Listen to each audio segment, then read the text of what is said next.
બેન્કાર્ટ repair left શોલ્ડરમાં કરેલું હતું. બેન્કાર્ટ repair એટલે શોલ્ડરની આગળ જે ઝીલ્લી હોય છે, જે શોલ્ડરને પકડીને રાખે છે, એમાં અગર ટેર હોય છે તો એ અગર ફાટી જાય છે તો શોલ્ડર ડિસલોકેટ થવાના ચાન્સીસ વધી જાય છે. અને બેન્કાર્ટ રિપેરમાં આપણે એ ઝીલ્લી છે એને રિપેર કરીએ છીએ.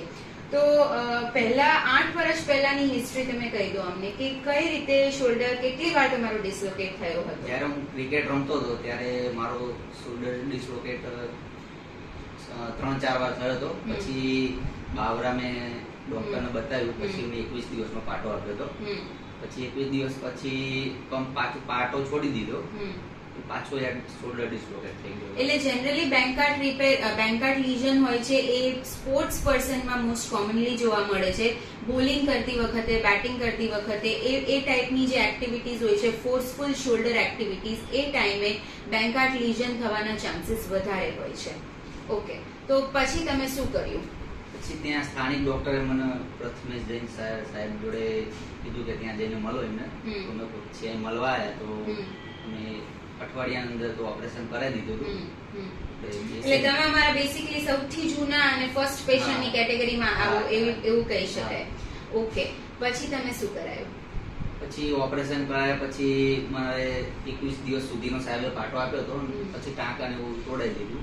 પછી મને કે તારે ક્રિકેટ રમવું તો ક્રિકેટ રમવું. અત્યારે કમ્પ્લીટ જ છે મને. 8 વર્ષ મને કશું દુખાવો પણ નથી. અને અત્યારે તમે શું કરો છો? ત્યારે હું ગુજરાત પોલીસની ટ્રેનિંગમાં છું. ઓકે, એટલે ગુજરાત પોલીસની ટ્રેનિંગ કરી રહ્યા છે. એમને 8 વર્ષ પહેલા જે બેન્કાર્ટ લીઝન રિપેર કર્યું એનાથી એમના શોલ્ડરની મૂવમેન્ટ્સ જોઈ લઈએ આપણે. કઈ રીતે તમે અત્યારનું જે રૂટીન કામ છે, પોલીસની ટ્રેનિંગ છે, એ બધામાં તમને કોઈ તકલીફ પડી રહી છે? કોઈ કશું નહીં. રાઇફલ પણ હું કમ્પ્લીટ ચલાવી શકું છું, ફેરવી શકું છું બધું કમ્પ્લીટ. એટલે શોલ્ડરની મૂવમેન્ટ્સ બતાવવાનો તો કોઈ મતલબ જ નથી. એક વખત શોલ્ડરની મૂવમેન્ટ્સ બતાવી દો અમને લોકોને. હાથ ઉપર લઈ જાઓ, સાઈડમાં લઈ જાઓ. કશું નથી કમ્પ્લીટ. કોઈ ડર રહે છે, ઇન્સ્ટેબિલિટી જેવું કોઈ ડર રહે છે? કોઈ વખત સ્ટીફનેસ ફીલ થાય કે કઈ? કશું નહીં, એવું લાગતું નથી કે મેં ઓપરેશન કરાવ્યું. Okay, great great great. સારું, તો આપણે જોયું કે રવિરાજસિંહ ગોહિલભાઈ જે બાવળાથી આપણી પાસે આવ્યા